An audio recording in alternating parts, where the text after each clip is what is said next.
좋아지면 여기도 2단계로 가게 되고 2단계로 가게 되면은 한 번 모이는 인원을 50명 이상을 모이지 못하게 합니다. 교회 변적 관계없이 여러분들께서 그때그때마다 연락을 드릴 테니까 그런 일 없도록 잘 진행될 수 있도록 여러분들께서 함께 관심 가져주시기를 바라겠습니다.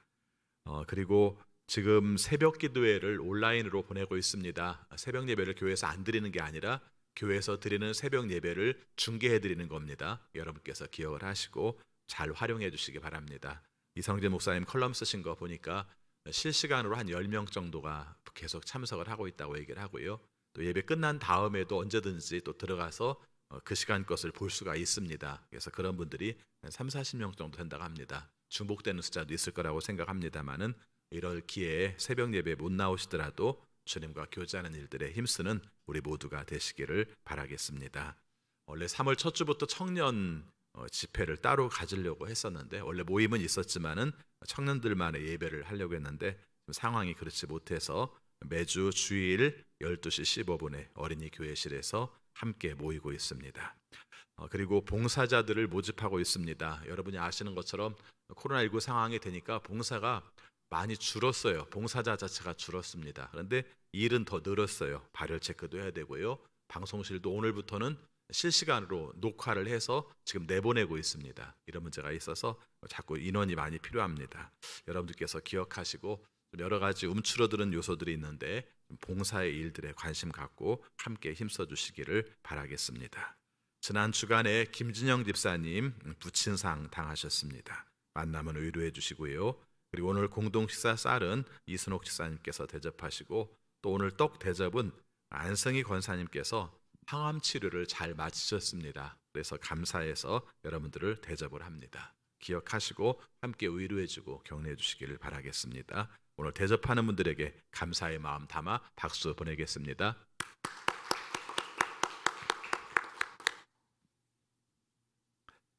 다 같이 우리 인사하겠습니다. 앞뒤 옆에 있는 믿음의 식구들과 함께 인사하겠습니다. 주님의 이름으로 사랑합니다.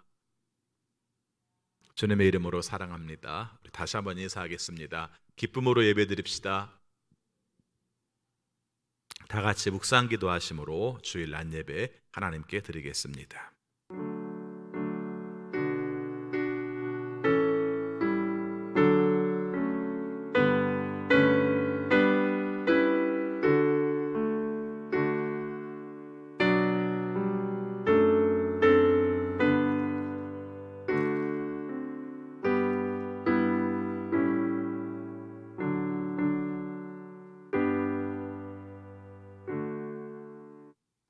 감사의 노래를 들으며 그 성문으로 들어가거라. 찬양의 노래를 부르며 그 뜰 안으로 들어가거라. 감사의 노래를 들으며 그 이름을 찬양하여라. 주님은 선하시며 그의 인자하심 영원하다. 그의 성실하심 대대에 미친다. 아멘. 아버지 하나님, 저희들을 사랑하셔서 지난 반년간 주님의 은혜 가운데 살게 하여 주시고 오늘 맥주 감사 주일 예배로 주 앞에 드리게 하심을 진심으로 감사드립니다. 온통 코로나19로 말미암아 우리의 삶이 위축되고 두려움으로 보낸 시간들이었지만 그럼에도 불구하고 하나님의 인도하심으로 우리가 이 모든 것들을 감당하며 여기까지 오게 하심을 진심으로 감사드립니다. 이 마음으로 주 앞에 예배 드리오니 주여 받아 주옵소서. 하나님이 원하시는 뜻대로 살려고 노력하였지만 주님께서 보시기에 합당하지 못한 모습이 많음을 주 앞에 고백합니다. 우리의 죄를 용서하여 주시고 새 마음을 부어주셔서 하나님이 원하시는 온전한 예배 드리게 하여 주옵소서. 예수 그리스도 이름으로 기원하옵나이다. 아멘. 다 같이 일어나셔서 경배 찬송 40장 588장 이어서 부르시겠습니다.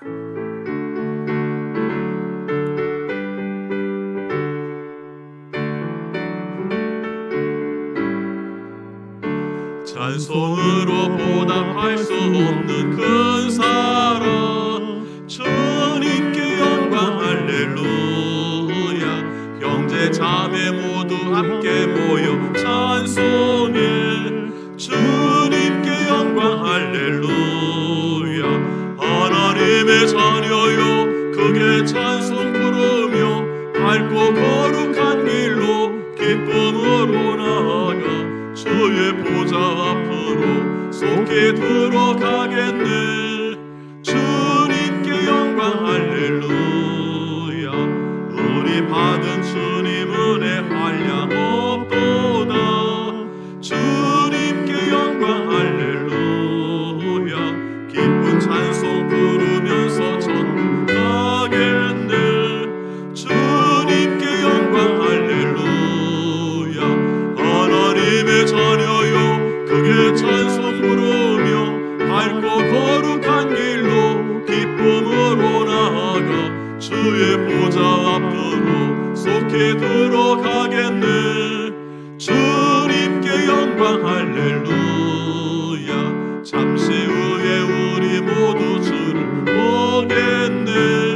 주님께 영광 할렐루야. 영광스러운 보좌 위에 거룩하신 주, 주님께 영광 할렐루야.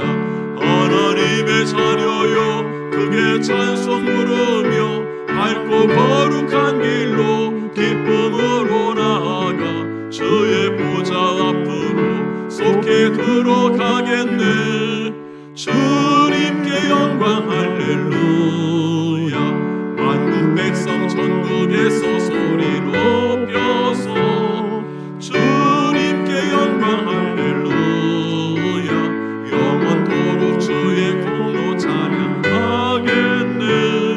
주님께 영광 할렐루야. 하나님의 자녀요 크게 찬송 부르며 밝고 거룩한 길로 기쁨으로 나아가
주의 나라 그의 의를 구하면 하나님이 모든 것을 너희에게 주시리.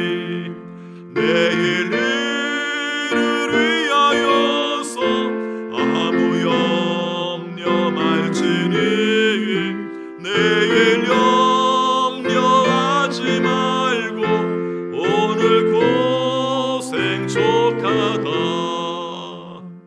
아멘. 사도신경으로 우리의 신앙을 고백하겠습니다. 나는 전능하신 아버지 하나님 천지의 창조주를 믿습니다. 나는 그의 유일하신 아들 우리 주 예수 그리스도를 믿습니다. 그는 성령으로 잉태되어 동정녀 마리아에게서 나시고 본디오 빌라도에게 고난을 받아 십자가에 못 박혀 죽으시고 장사된 지 사흘 만에 죽은 자 가운데에서 다시 살아나셨으며 하늘에 오르시어 전능하신 아버지 하나님 우편에 앉아 계시다가 거기로부터 살아있는 자와 죽은 자를 심판하러 오십니다. 나는 성령을 믿으며 거룩한 공교회와 성도의 교제와 죄를 용서받는 것과 몸의 부활과 영생을 믿습니다. 아멘. 자리에 앉으시기 바랍니다. 이 시간 함께 기도하실 때 이혜원 집사님 기도 인도하시겠습니다.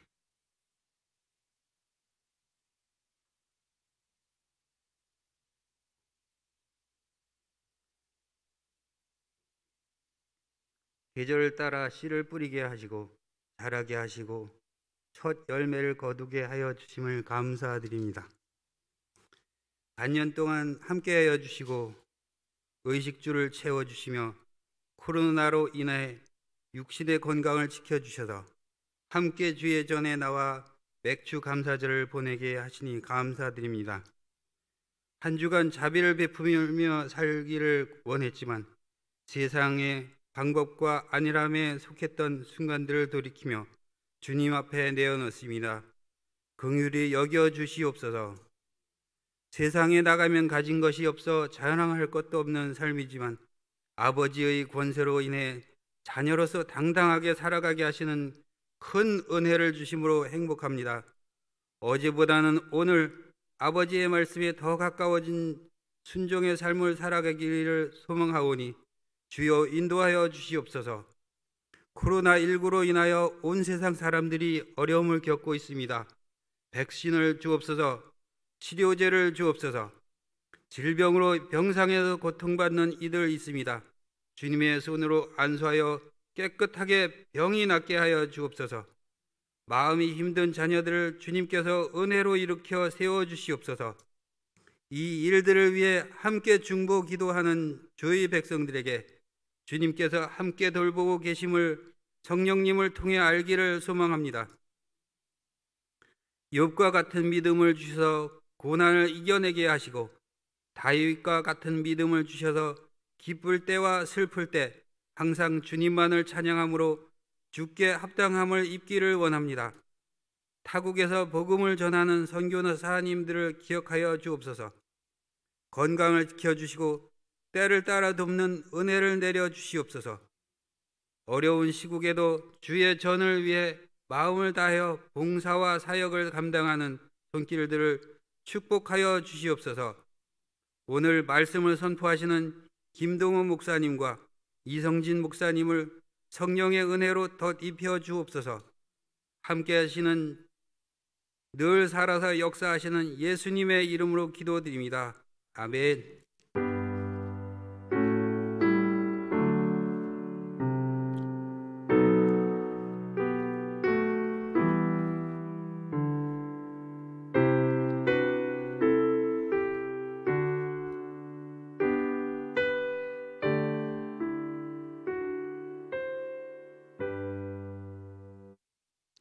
하나님 말씀 구약성경 창세기 27장 41절부터 28장 5절까지 봉독하겠습니다.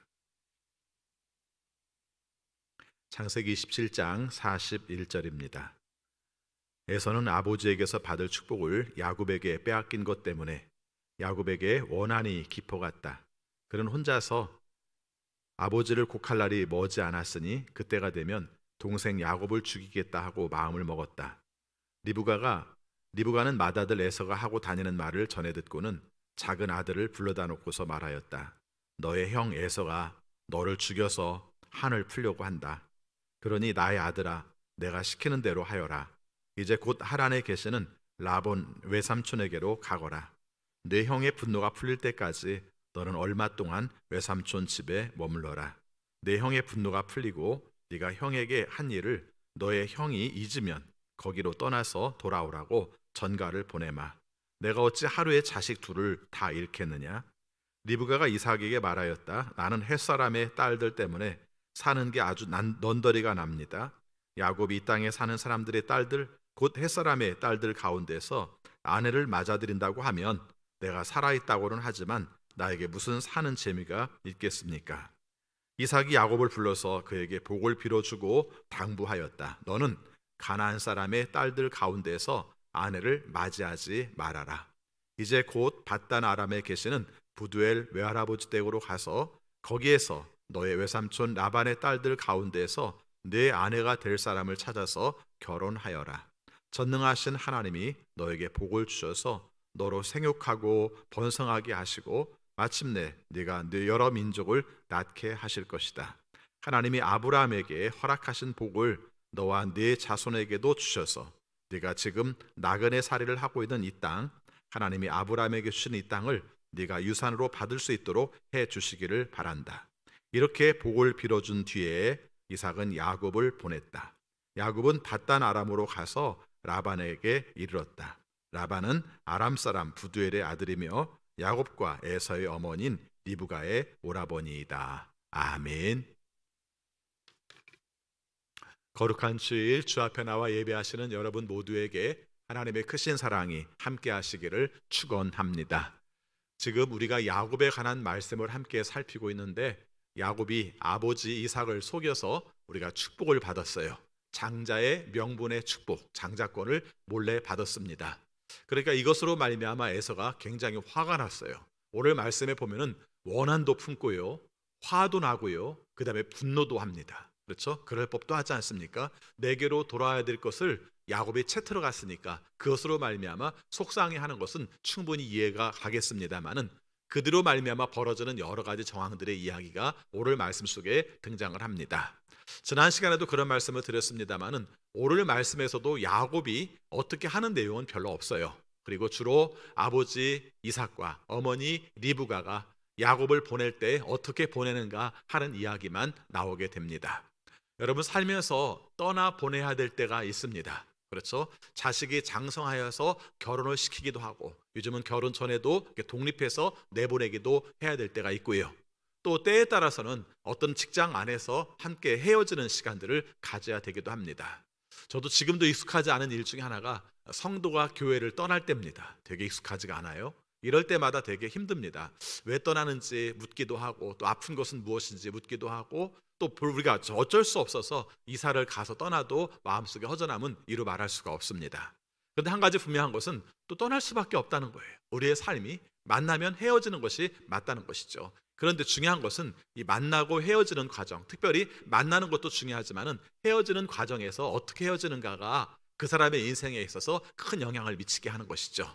여러분 만나고 헤어지는 사람과의 관계 속에서도요, 헤어질 때 정말 사람을 넌더리나게 만드는 사람도 있어요. 그렇죠? 아주 정말 질리게 만드는 사람. 그래서 다시는 볼 수 없도록 만드는 그런 사람도 있어요. 근데 똑같은 상황이지만 마음 아픔 가운데 떠나지만 그런 가운데서도 헤어짐 가운데서 우리가 정말 최선을 다하고 정말 그 마음 가운데서 아픔을 참고 그래서 떠나보냈을 때는 다시 만날 수도 있고 또 나중에는 오히려 그것으로 말미암아 성숙한 모습을 바라볼 수도 있는 것이죠. 그래서 오늘 우리가 살면서 정말 헤어지는 것이 쉽지는 않지만 떠나는 것이 쉽지는 않지만 헤어지고 떠날 때 그것을 통해서 우리가 어떤 은혜를 주시는가 이것을 오늘 말씀을 통해서 함께 살피면 좋을 것 같습니다. 앞에서도 말씀을 드렸습니다마는 야곱과 리브가가 이삭을 속였어요. 그래서 맏아들의 명분의 축복을 속여서 받았습니다. 에서도 속았고 이삭도 속았습니다. 그런데 이 내용 가운데서 에서가 굉장히 화가 납니다. 그래서 한이 맺혀 있고요. 또 화가 나 있고요. 또 그리고 분노에 차 있습니다. 그래서 하는 말 중에 하나가 이렇게 말합니다. 아버지 이삭이 죽으면 동생 야곱을 가만두지 않겠다, 죽여버리겠다, 이런 말을 마음속에 품고, 그리고 나 오늘 읽은 말씀에 보면은 사람들에게도 하고 다니는 것을 보게 됩니다. 여러분, 이 말씀도 참 마음이 아파요. 여러분 입장 속에서 에서의 입장에 충분히 이해가 갈 겁니다. 내 거였는데, 그렇죠? 내 거였는데 내 것을 우리가 빼앗아 가다니, 이것을 속여서 가져가다니, 이건 말할 수 없이 잘못된 부분이다, 이렇게 말할 수 있는 것이죠. 근데 참 안타까운 건 그겁니다. 오늘 우리의 삶 가운데서도요, 억울한 자들이 많이 있어요. 근데 억울하다는 이유 때문에 화나고 분노하고 원한 품고 사례를 품으면서 하는 것이 우리의 삶 속에 유익한가라고 생각하면은 꼭 그렇지는 않다는 겁니다. 오늘 우리의 삶 속에 이게 지혜라는 것이 바로 그런 부분에 속하는 것이죠. 내가 그런 부분이 왔을 때 나는 이렇게 할 수밖에 없어, 나는 화낼 수밖에 없어, 나는 분노할 수밖에 없어 라고 말하는 게 중요한 게 아니라 그 다음 단계에서는 어떤 삶들을 살아가는 것이 중요하냐는 겁니다. 아무튼 오늘 에서에 대해서보다는 우리가 야곱과 그리고 이삭과 리브가에 관한 입장 속에 살피기 때문에 그 정도 지나갑니다만은 에서에 관한 면에서는 안타까운 면들이 많이 있는 것을 보게 됩니다. 여러분, 리브가의 입장을 한번 헤아려 보시기 바랍니다. 리브가에 대한 입장들은요, 굉장히 견해들이 많아요. 그래서 어떤 사람들은 편애의 상징, 그래서 그 편애로 말미암아 자식들을 갈라놓게 만드는 아주 비련의 어머니로 이렇게 만들기도 하지만, 또 한편 바라본다면 리브가 입장 속에서는 또 자기가 한 결정이 하나님이 원하시는 뜻과는 조금 다르긴 했지만은 생각 속에는 하나님의 뜻을 생각했을 사람이기도 합니다. 그렇죠? 왜 그렇습니까? 형이 동생을 섬길 것이다라는 하나님의 말씀, 아이들을 잉태했을 때 들었던 하나님의 말씀을 이루고 싶은 마음이 있었던 것이죠. 그냥 이대로 가면 에서가 축복받을 수밖에 없는데 하나님이 원하시는 뜻은 그게 아니라 동생 야곱이 축복을 받는 거야, 그러니까 나는 하나님의 뜻대로 해야지라고 생각한 그 내용, 이것이 자기 입장 속에서는 하나님의 뜻을 이루는 방법으로 생각했을 가능성이 크다는 것이죠. 저는 오늘 말씀에서 리브가가 옳았느니 그렇느니 이런 말은 하지 않으려고 합니다. 아무튼 결과적으로 보니까 어떻게 되었습니까? 자기는 그 생각 가지고 했는데 결국은 에서와 그 다음에 야곱과의 관계 속에서 서로 다툴 수밖에 없는 관계, 서로 사리를 품으면서 죽음을 당할 수밖에 없는 그런 관계가 된 것이죠. 이때 부모의 심정이 어떨까 생각해 보시기 바랍니다. 부모되니 여러분들은 결정할 때마다 그 모든 결정이 다 옳았습니까? 아니요, 그렇지 못할 때가 많이 있었습니다. 그러면은 우리가 한 결정이 틀렸기 때문에 그 틀린 내용으로 말미암아 자포자기해야 됩니까? 그건 아니라는 겁니다. 내가 결정했고 결정한 것이 잘못되었고 잘못됨으로 말미암아 좋지 못한 결과가 나타났을 때에도 그 다음 단계를 어떻게 해야 될 것인지를 결정하는 것이 부모의 지혜예요. 이건 부모만의 문제가 아니라 우리의 삶 속에 닥친 문제 속에서 그렇습니다. 리브가가 잘했느냐 못했느냐가 문제가 아니라 설령 잘못했다 할지라도, 결정이 잘못돼서 문제가 발생했다 할지라도 허둥대지 않고 하나님이 원하시는 뜻을 따라 그 앞길을 인도해주고 열어주는 역할들을 감당하는 게 우리의 몫이라는 겁니다. 오늘 우리의 삶 가운데서도 그 지혜를 구하시기 바랍니다. 내가 아이를 이렇게 키웠어야 되는데 이렇게 키우지 못했어 하는 내용이죠. 그러나 그것은 이미 지나갔습니다. 지나간 내용 가운데서 앞으로는 어떻게 될 것인가, 그 결정 가운데서 지혜로운 선택을 한 사람이 바로 리브가라는 것입니다. 오늘 리브가는 이런 중요한 결정의 순간, 형이 동생을 죽이려고 하는 순간 이거 이래서는 안 되겠다는 마음을 갖게 됩니다. 그래서 리브가가 중요한 결정을 합니다. 자, 42절 말씀 보겠습니다. 42절 같이 읽습니다. 리브가는 맏아들 에서가 하고 다니는 말을 전에 듣고는 작은 아들을 불러다 놓고서 말하였다. 너의 형 에서가 너를 죽여서 한을 풀려고 한다. 그러니 나의 아들아, 내가 시키는 대로 하여라. 이제 곧 하란에 계시는 라반 외삼촌에게로 가거라. 그리고 44절과 45절은 형이 화가 풀리면 그때 연락할 테니까 그때 돌아와라 하는 말이에요. 오늘 말씀에서 중요한 부분인데, 여기 어머니 리브가가 자기가 저지른 일에 대해서 나타난 결과, 큰 아들은 분노를 품어서 작은 아들을 죽이려고 하는 그 순간 속에서 가장 좋은 선택은 뭡니까? 떠나보내기로 한 겁니다. 그렇죠? 라반에게로 떠나보내기로 한 것입니다. 자, 여기에서 우리가 중요한 문제를 갖게 됩니다. 이 문제에 대해서 자기 아들에게 한 말과 그리고 자기 남편에게 한 말이 달라요. 이게 이중적인 것 같습니다만 사실은 하나의 영적인 명분을 분명히 찾고 있는 거예요. 살인 때문에 떠나보낼 수 없지만 그러나 여기에서도 영적인 명분들이 이루어지기를 원하는 마음이 있다는 것이죠. 자, 그러면은 리브가가 자기 남편 이삭에게 하는 말을 한번 보겠습니다. 46절 말씀 같이 읽습니다. 리브가가 이삭에게 말하였다. 나는 햇사람의 딸들 때문에 사는 게 아주 넌더리가 납니다. 야곱이 이 땅에 사는 사람들의 딸들, 곧 햇사람의 딸들 가운데에서 아내를 맞아들인다고 하면 내가 살아있다고는 하지만 나에게 무슨 사는 재미가 있겠습니까? 이렇게 말을 합니다. 한마디로 말하면 실제적으로 벌어진 사건은 살인사건이 일어날까 봐 보낸 건데, 그들 자기 남편에게 말할 때는 영적인 문제를 얘기를 해요. 한마디로 말해서 이 동네 여자들은, 그렇죠, 이 동네 여자들은 한마디로 말하면 영적으로 문제가 많아요. 근데 이 동네 여자와 결혼한 전례가 있어요. 누가 결혼했습니까? 에서가 이미 그 여자들과 결혼을 했고, 그로 말미암아 이미 리브가의 마음속에는 상당히 아프고 부담스러운 마음들을 가지고 있었던 것이죠. 그래서 신앙적으로 우리가 온전한 모습들을 가진 사람들을 아내로 맞이했으면 좋겠다라는 그런 해석을 하는 겁니다. 여러분, 이게 중요해요. 우리의 삶 속에 벌어진 일은 살인사건이 날까 봐 헤어지는 거지만, 거기에 영적인 의미를 부여하는 것은 아내를 온전하게 맞이함으로 말미암아 우리의 집안이 주님이 원하시는 모습으로 바로 서기를 원한다, 이렇게 해석한 겁니다. 여러분, 해석이 중요해요. 벌어진 사건을 그냥 그것만 생각하지 말고, 그것만 묵상하지 말고, 이것을 통해서 하나님께서 이루시고자 하는 계획이 뭔가를 바라볼 줄 안다면 그게 지혜입니다. 아무튼 이렇게 돼서 결과적으로 우리가 떠나는 그런 과정들을 보게 됩니다.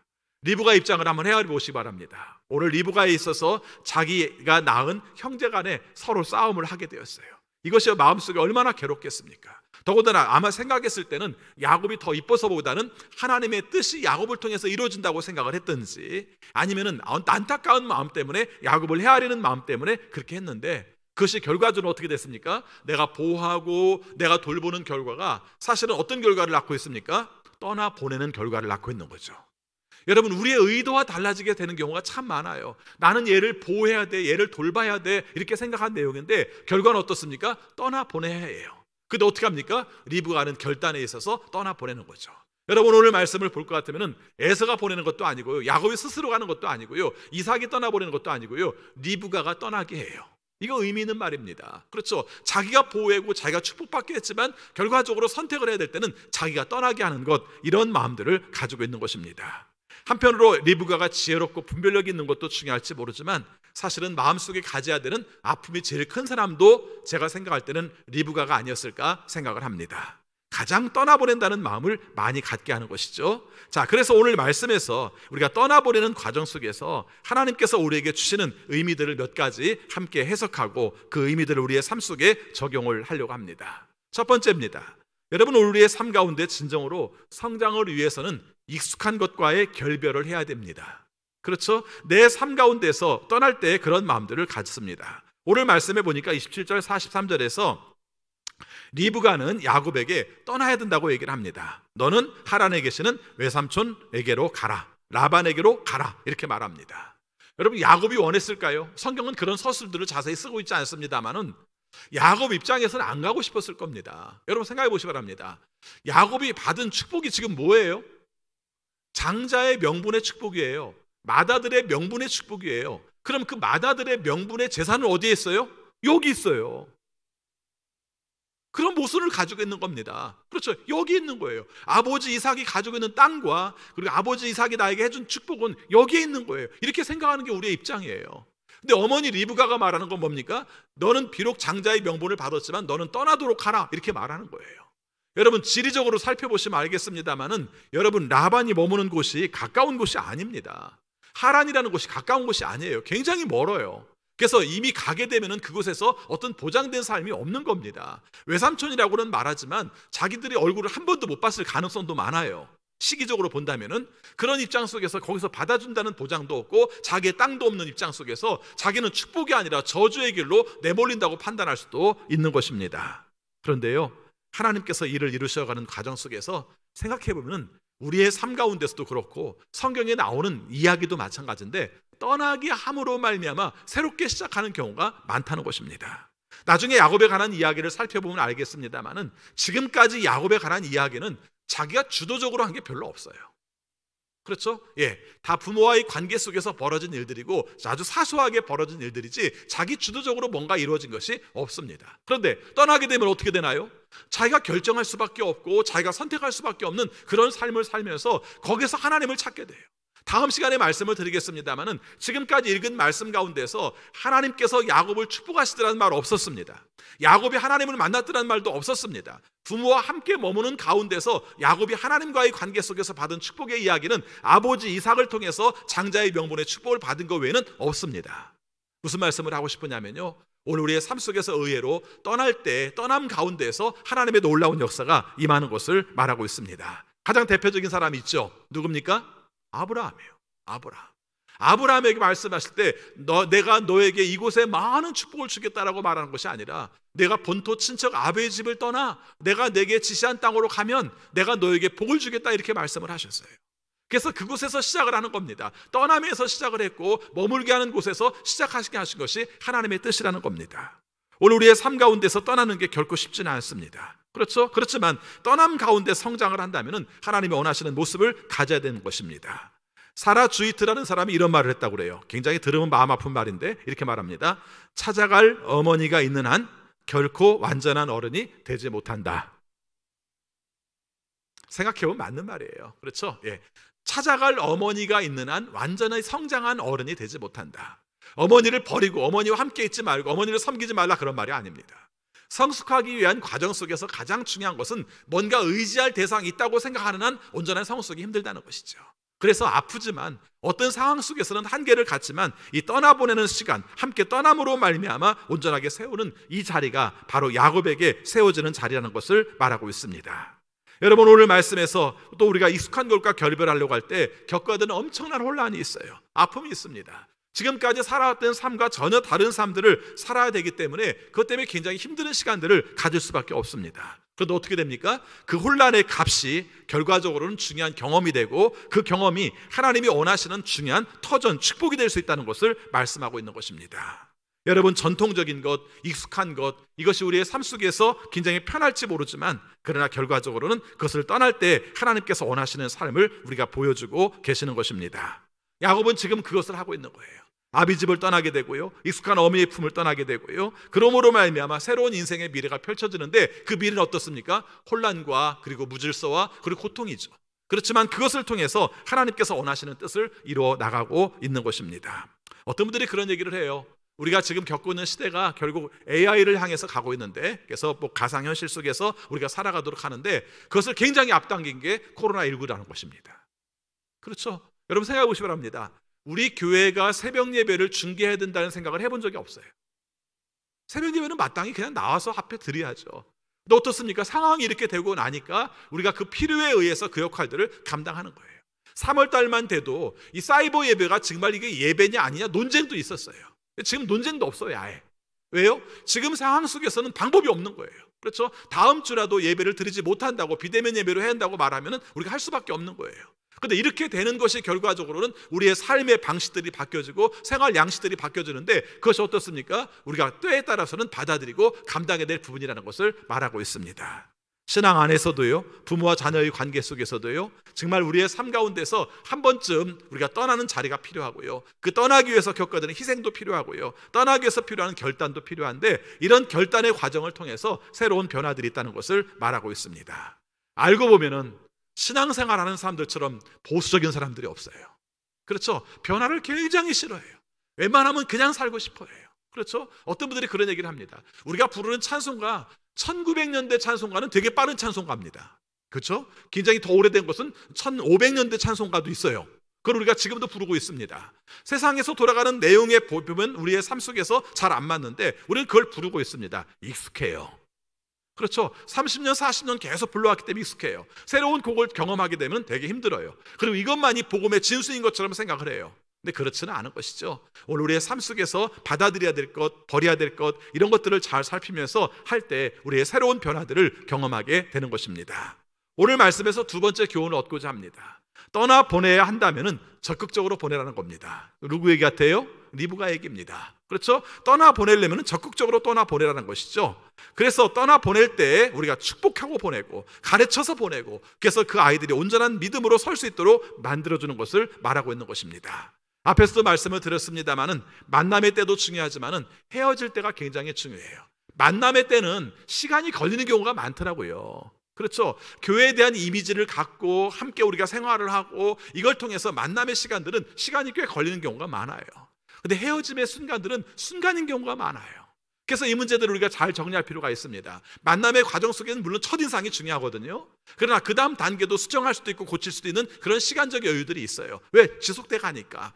헤어짐은 어떻습니까? 헤어짐은 그 다음 볼 수가 없는 거예요. 그러니까 그 헤어짐이 뭔가 잘못됐다고 해서 그걸 수정한다든가 바꾼다든가 할 수 있는 방법이 없어요. 그래서 그럴 때 중요한 것 중에 하나가 잘 헤어지는 겁니다. 잘 헤어지는 것이죠. 심지어는 예수님도 그런 방법들을 알고 계셨어요. 예수님께서 십자가에 죽으시기 전에 베드로에게 그럽니다. 네가 오늘 밤 나를 모른다고 부인한다, 이렇게 말을 해요. 그러니까 베드로가 얘기를 하죠. 절대 그런 일 없습니다. 내가 죽으면 죽었지 절대 그런 일 없습니다. 예수님이 감옥 가시면 나도 감옥에 따라갑니다. 그렇게 말씀을 합니다. 그랬더니 예수님께서 말씀하십니다. 아니, 오늘 밤 네가 닭이 울기 전에 넌 나를 모른다고 3번 부인할 거야, 이렇게 말씀을 해요. 그런데 너무 재밌는 게 이렇게 말씀하시고 끝난 게 아니라 거기다가 덧붙여서 이렇게 말합니다.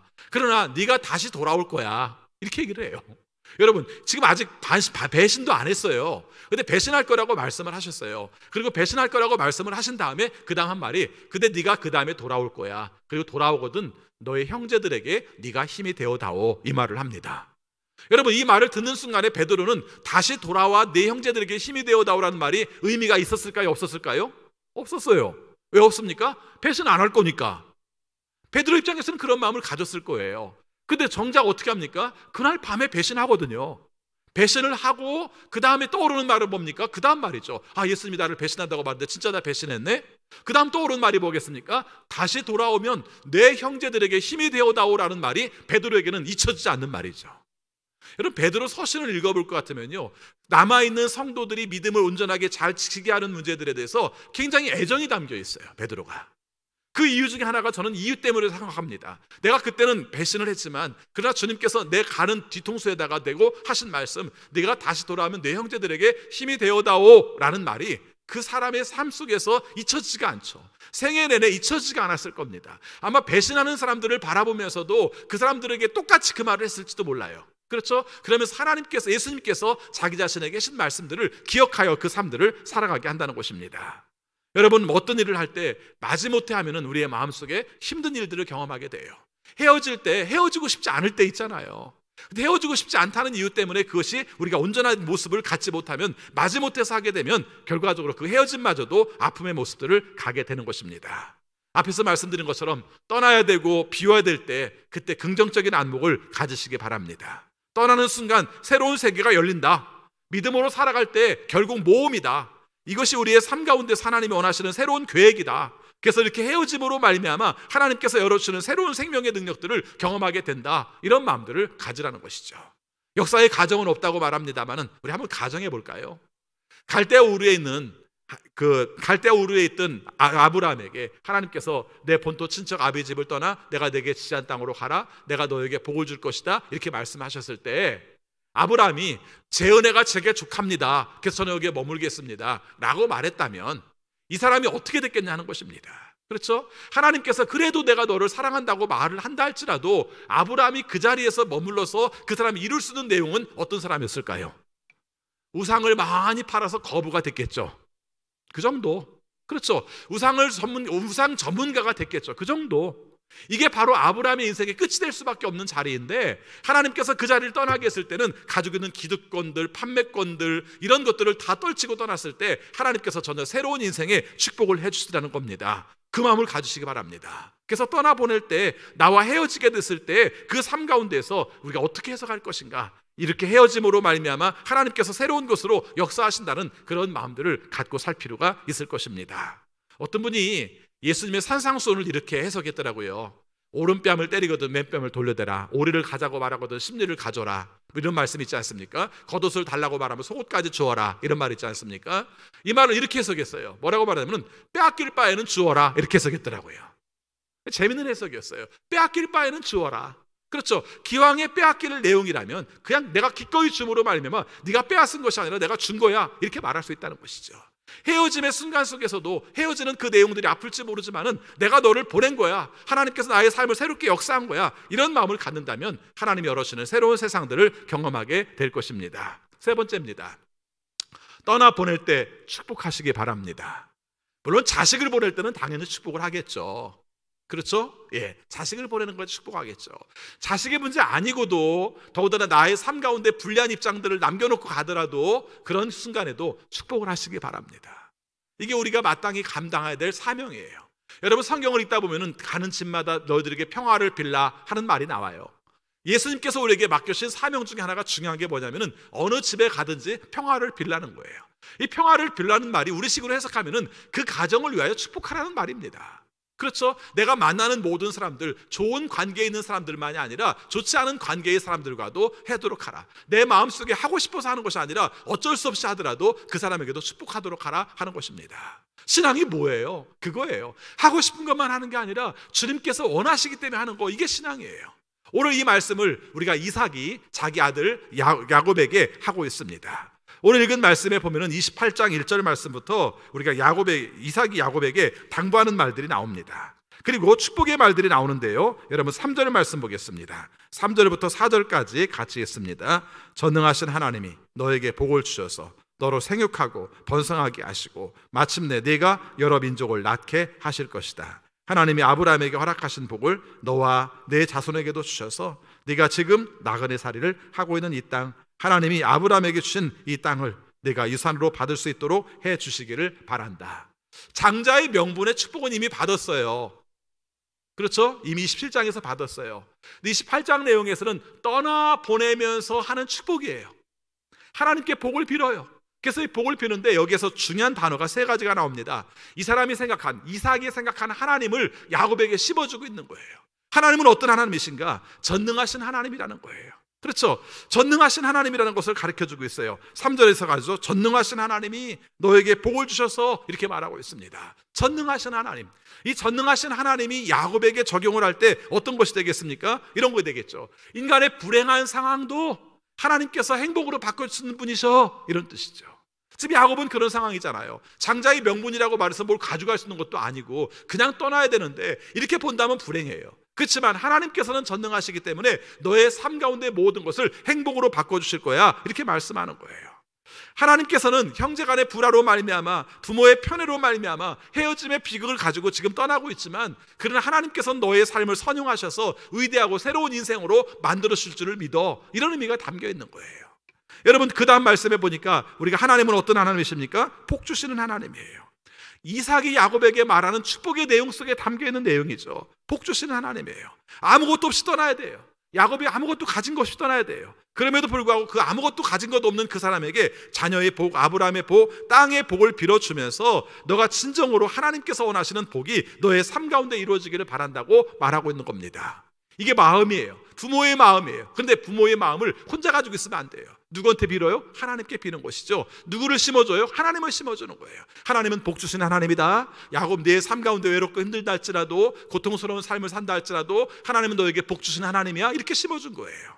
자, 세 번째입니다. 하나님은 어떤 하나님이세요? 약속을 지키는 하나님이에요. 약속을 지키는 하나님. 28장 4절 말씀을 보면은 아브라함에게 허락하신 복을 하나님은 약속을 지키신 하나님이야, 이렇게 말을 하는 거죠.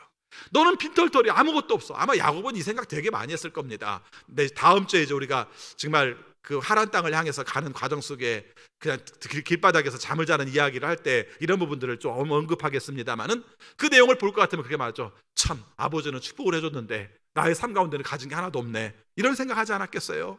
우리가 허허벌판에서 잠자면서 그런 생각을 하지 않았겠습니까? 근데 말하는 거 뭡니까? 지금 삶 가운데서 눈에 보이는 게 하나도 없고 손에 쥔 게 하나도 없다 할지라도 하나님은 약속을 지키는 하나님이셔.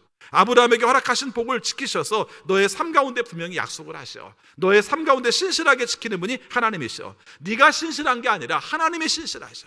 내가 너에게 말하고자 하는 것은 하나님께서 신실하다는 것을 믿는다면 하나님께 모든 것을 맡겨드리고 하나님이 원하시는 대로 가도록 해 하는 내용을 말하고 있는 것입니다. 축복 많이 해주시기 바랍니다. 축복 많이 해주세요. 정말 힘들게 하는 자녀를 바라보면서도 정말 앞에 대놓고 우리가 욕을 하지 말고요, 그럴 때마다 축복하시 바랍니다. 너의 삶 가운데 비록 이런 모습을 가지고 있지만 하나님께서는 너를 통해서 하나님의 놀라운 역사가 이루게 하실 줄을 믿어. 이렇게 하시기 바랍니다. 이럴 때 하나님께서 원하시는 뜻을 이루어 나갈 수 있는 줄 압니다. 그 다음 네 번째입니다. 축복만 하지 말고 가르치시기 바랍니다. 잘 될 거야, 잘 될 거야만 말하지 말고 가르칠 걸 가르쳐야 돼요. 28장 1절과 2절 말씀 보겠습니다. 이삭이 야곱에게 가르치는 내용입니다. 1절입니다. 이삭이 야곱을 불러서 그에게 복을 빌어주고 당부하였다. 너는 가나안 사람의 딸들 가운데서 아내를 맞이하지 말아라. 이제 곧 밧단 아람에 계시는 부두엘 외할아버지 댁으로 가서 거기에서 너의 외삼촌 라반의 딸들 가운데서 내 아내가 될 사람을 찾아서 결혼하여라. 여러분 헷갈리죠? 지금 야곱이 안 죽으려고 도망가는 거예요? 아니면 결혼하려고 하는 거예요? 두 가지 다예요. 그렇죠? 안 죽으려고 도망가는 것도 맞고요. 그리고 새로운 사람을 만나서 결혼하려고 하는 것도 맞아요. 그쪽에서 누가 준비하고 있는 건 아니지만 이쪽 사람들은 그런 믿음을 가지고 거기를 가는 거예요. 이삭이 지금 강조하는 게 그거죠. 실제적으로 에서에게 있어서 그 당시에 부모들에게 보기에 제일 마음에 안 들었던 것은 그 지역에서 마음에만 들면 결혼해버려. 에서가 이게 되게 마음에 안 들었던 거예요. 그렇죠. 우리 행실이 별로 바르지도 않고 신앙적으로 영적으로도 그 사람들과 함께함으로 말미암아 하나님의 축복을 받기에 적합하지 않은 사람들과 결혼하는 것 자체가 마음에 안 드는 거예요. 그래서 야곱에게 심어주는 것은 그곳에 가서 어떻게 살아라는 말이 아니라 결혼 잘해라, 그거 하나예요. 그렇죠. 하나님께서 너에게 함께 하실 거야. 그런데 너의 삶 가운데 중요한 선택은 그곳에 가서 결혼해. 여기서 결혼하지 말고 그곳에 가서 결혼해. 이걸 가르친 거예요. 여러분, 우리의 삶 속에서 자녀들에게 가르쳐야 될 때 뭘 가르쳐야 될지를 잘 살펴보시기 바랍니다. 굉장히 많이 가르친 것 같은데 아니에요. 딱 하나 가르쳤어요. 영적 분별력 있는 결혼을 어떻게 할 것인가, 이거 하나 가르쳤습니다. 그렇다고 해서 오늘 우리의 삶 속에 자녀들에게 다른 거 하나도 가르치지 말고 결혼 잘해라, 이것만 가르치라는 뜻은 아니에요. 근데 정말 중요한 게 뭔가, 정말 그 아이에게 정말 중요한 선택이, 목적이 무엇인가를 헤아리는 마음들을 가졌을 때는 딱 하나만 온전하게 가르쳤다는 것입니다.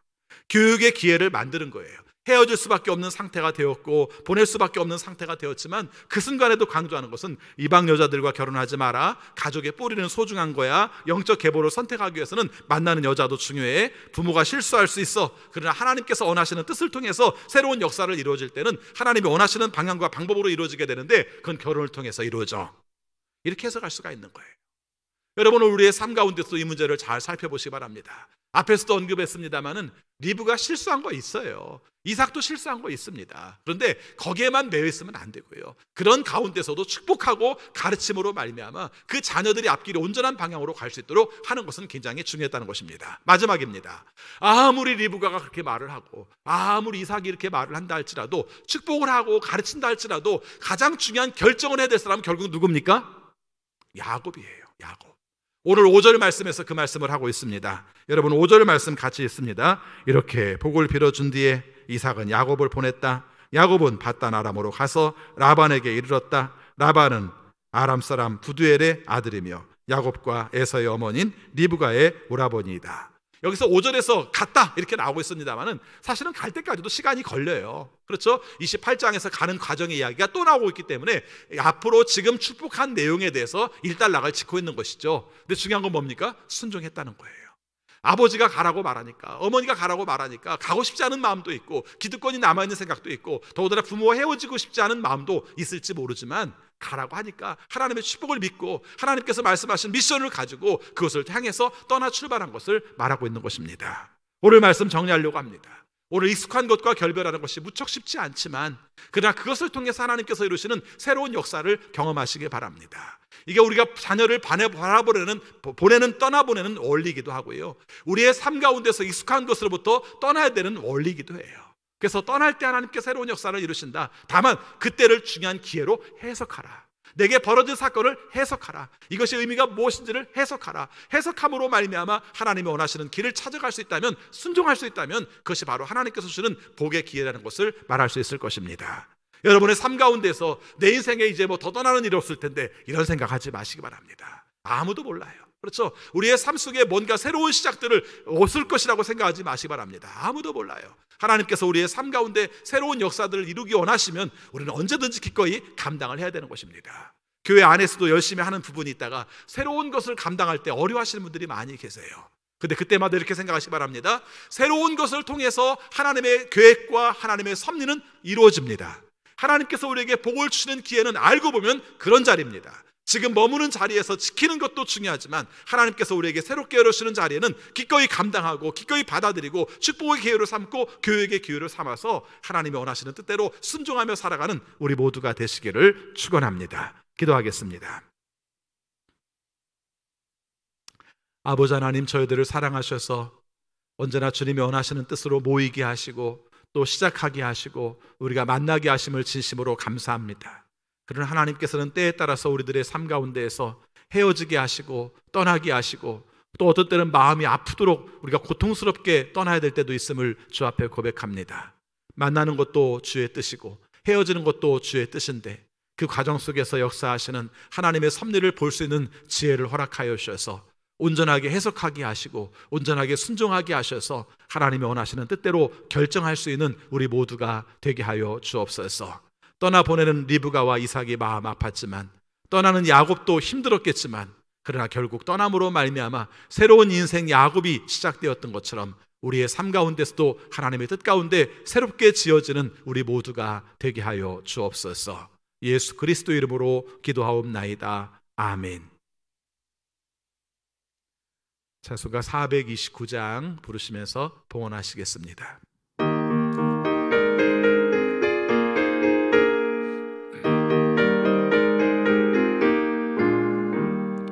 세상 모든 풍파노를 흔들어 약한 마음 낙심하게 될 때에 내려주신 주의 복을 세워라. 주의 크신 복을 내가 알리라. 받은 복을 세워 보아라. 크신 복을 내가 알리라. 받은 복을 세워 보아라. 주의 크신 복을 내가 알리라. 세상 근심 걱정 너를 누르고 십자가를 등에 지고 나갈 때 주가 내게 주신 복을 세워라. 두려움 없이 항상 찬송하리라. 받은 복을 세워 보아라. 크신 복을 내가 알리라. 받은 복을 세워 보아라. 주의 크신 복을 내가 알리라. 세상 권세 너의 앞길 막을 때 주만 믿고 낙심하지 말아라. 천사들이 너를 보호하리니 염려 없이 앞만 보고 나가라. 받은 복을 세워 보아라. 크신 복을 내가 알리라. 받은 복을 세워 보아라. 주의 크신 복을 내가 알리라. 아버지 하나님, 저희들을 사랑하셔서 오늘도 주 앞에 나와 예배하게 하시고 또 말씀 듣게 하심을 감사합니다. 우리의 삶 속에 일용할 양식을 주시고 또 건강 주셔서 감사합니다. 우리에게 가족을 주시고 이웃을 주셔서 외롭지 않게 해주셔서 감사합니다. 우리에게 일을 주셔서 소득과 보람을 경험하게 하심을 감사합니다. 이 마음을 모아 주 앞에 감사의 예물 드리오니 주여 받아 주옵소서. 그리고 우리의 삶에 복 내려주셔서 언제 어떤 경우를 할지라도 주께서 원하시는 것으로 합당한 열매를 맺어 살아갈 수 있는 우리 모두가 되게 하여 주옵소서. 아버지, 주님이 우리가 겪고 있는 현실을 기억해 주셔서 하나님의 은혜를 베풀어 주옵소서. 코로나19로 인하여서 일상이 많이 불편한 가운데 있습니다. 고통받는 사람들이 많습니다. 주님께서 굽어 살피셔서 이 일들이 다 종식될 수 있도록 인도하여 주옵소서. 아버지, 또 주님의 은혜 가운데에서 백신과 치료제가 개발되게 하시고 또 의료진들과 방역당국을 통해서 코로나19를 저지하기 위해서 노력할 때 주님이 주는 지혜로 잘 감당할 수 있도록 인도하여 주옵소서. 장기적인 상황으로 인하여서 경제적 어려움을 겪는 식구들이 많아지고 있습니다. 주님께서 특별할 때 주시는 특별한 은혜로 함께 하셔서 이것을 잘 감당하게 하시고 또 잘 살아낼 수 있는 우리 모두가 되게 하여 주옵소서. 아버지, 주님의 은혜 가운데 복음을 증거하기 원하는 우리 선교사님들이 겪는 고통은 더 큽니다. 그곳에서 주의 도우심을 통해 이 사명들을 잘 감당하고 주님께 영광 돌릴 수 있도록 인도하여 주옵소서. 우리가 겪고 있는 현실을 기억하여 주셔서 코로나19 이외에도 우리가 겪고 있는 외교적인 문제들, 또 안보적인 문제들, 국내의 정치 상황과 경제적인 문제들을 주님께서 굽어 살피셔서 하나님이 원하시는 뜻으로 온전하게 살아갈 수 있도록 도와주옵소서. 이렇게 힘든 현실인데 서로 의견들이 갈라져서 다투고 또 우리가 시기하는 그런 모습으로 삶을 주 앞에 고백합니다. 한마음 되게 하시고 또 평화를 유지하게 하여 주셔서 주가 원하시는 뜻대로 오랫동안 쓰임받을 수 있는 우리나라가 되게 하여 주옵소서. 우리 성도들의 삶을 기억하여 주옵소서. 온라인으로 예배드리는 식구들도 어떤 상황에 있든지 주님과 더 깊이 교제하게 하여 주시고 또 성전을 사모하게 하셔서 하나님이 원하시는 뜻을 이룰 수 있도록 인도하여 주옵소서. 질병으로 말미암아 고생을 하는 우리 어린 자녀들이 있습니다. 체질적으로 약하여서 면역력이 약하여서 겪는 어려움들을 주님께서 치료하여 주셔서 그 원인들이 발견되게 하시고 온전하게 치료되게 하셔서 건강으로 회복할 수 있는 우리 자녀들이 되게 하여 주옵소서. 아버지 앞에 간구합니다. 오랜 기간 동안 항암 치료를 받고 또 주님 앞에서 회복하는 식구들 기억하여 주시고 또 재활치료를 받고 있는 식구들, 장애를 가지고 있는 식구들을 다 기억해 주셔서 하나님의 은혜로 회복할 수 있도록 도와주옵소서. 우리 자녀들에게 지혜를 주셔서 학업을 잘 감당하게 하시고 앞길들을 잘 개척해 나가게 하시되 진학의 길 열어주시고 또 취업의 길도 열어주시고 결혼의 문도 열어주셔서 하나님이 원하시는 뜻으로 헤아려 살아갈 수 있도록 인도하여 주옵소서. 물질적으로 어려움을 겪고 있는 식구들, 인간관계로 어려움을 겪고 있는 식구들, 주님께서 형통의 축복을 허락하여 주셔서 어떤 상황 가운데서도 주의 도우심으로 굳건할 수 있는 우리 모든 성도들이 되게 하여 주옵소서. 이렇게 반년을 살아왔습니다. 이후로 살아갈 반년 동안도 주님께서 친히 함께하여 주셔서 오직 주의 은혜로 살아갈 수 있는 남은 반년이 되게 하여 주옵소서. 세상을 향해 나갑니다. 우리에게 맡겨진 역할들을 감당하며 주님께 영광 돌릴 때에 주의 도우심으로 굳건할 수 있는 우리 모두가 되게 하여 주옵소서. 예수 그리스도 이름으로 기도하옵나이다. 아멘.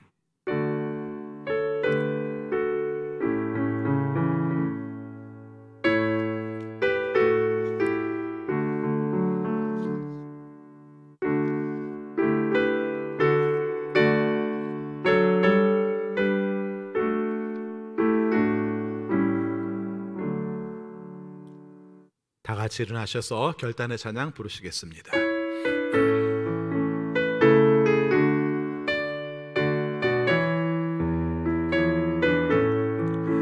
날 구원하신 주 감사, 모든 것 주신 감사, 지난 추억 인해 감사, 주의 곁에 계시는 향기로운 봄철의 감사, 외로운 가을날 감사, 사라진 눈물도 감사, 나의 영혼 평안에 응답하신 기도 감사, 거절하신 것 감사, 헤쳐나 보신 감사, 모든 것 채우시네, 아픔과 기쁨도 감사, 절망 중이로 감사, 증량 못할 은혜 감사, 크신 사랑 감사해, 길가에 장미꽃 감사, 장미꽃 가시 감사, 따스한 가정 희망 주신 것 감사, 기쁨과 슬픔도 감사, 하늘 평안을 감사, 내일의 희망을 감사, 영원토록 감사해. 우리 주 예수 그리스도의 은혜와 거룩하신 하나님의 사랑하심과 성령님의 감화, 감동, 역사 교통을 이루하심이 언제나 주의 뜻을 따라 떠나야 될 때 떠나고 주님의 인도하심을 따라 갈 때에 하나님의 복을 경험하는 사람 되기 원하는 우리 모든 성도들에게 지금부터 영원까지 함께 없으기를 축원하옵나이다. 아멘.